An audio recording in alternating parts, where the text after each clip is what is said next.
The Forsaken Pact. Final part, The Devil's Return. Jack Carter thought it was over. The exorcism had worked, the demon had been ripped from Daniel's body, and silence filled the room. But silence is never a good sign.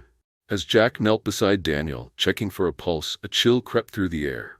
The candles flickered violently, shadows stretched across the walls, and then Daniel's lips curled into a slow, unnatural grin.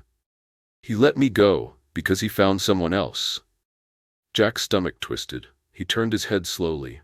Behind him the shadows had grown deeper, darker. The air became suffocating, heavy with the scent of rotting flesh.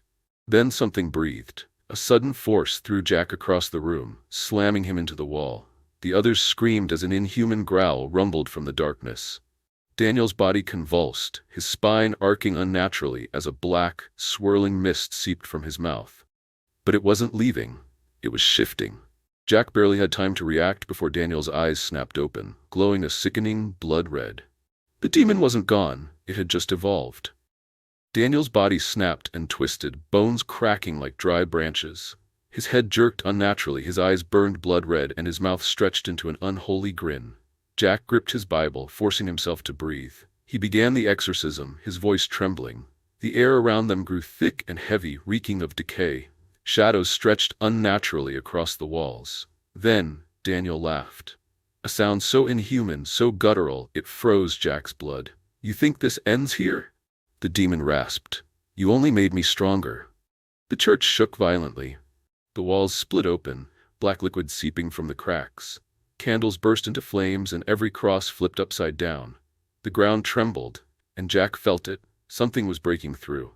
Daniel's body lifted into the air, arms spread wide, his skin turning ashen. The team screamed as the room was swallowed in darkness. Then, a deafening shriek. The shadows rushed forward. Jack had one last chance. He reached into his bag and pulled out a vial of holy water, blessed by an exorcist who had warned him to use it only when all else failed. With a shout, Jack hurled the vial at Daniel's chest. A blinding light exploded from his body. Daniel let out a horrific scream, his body convulsing as the demon inside him burned. The shadows withered, the blood on the walls evaporated, and the entire church shook with an unholy roar. Then, silence. Daniel's body collapsed. The room was still, the air was clean again, it was over. Jack rushed to Daniel, shaking him. His eyes fluttered open, normal again. "It's gone," Daniel whispered. Jack exhaled sharply, exhausted. The demon was banished back to the abyss, but as Jack turned to leave, a whisper echoed through the church, so faint, so chilling, it sent a shiver down his spine. "I'll be back." Jack froze. He knew this fight wasn't truly over. Not yet. The end, for now. If you enjoyed this terrifying story, don't forget to like, share, and subscribe for more horror mysteries.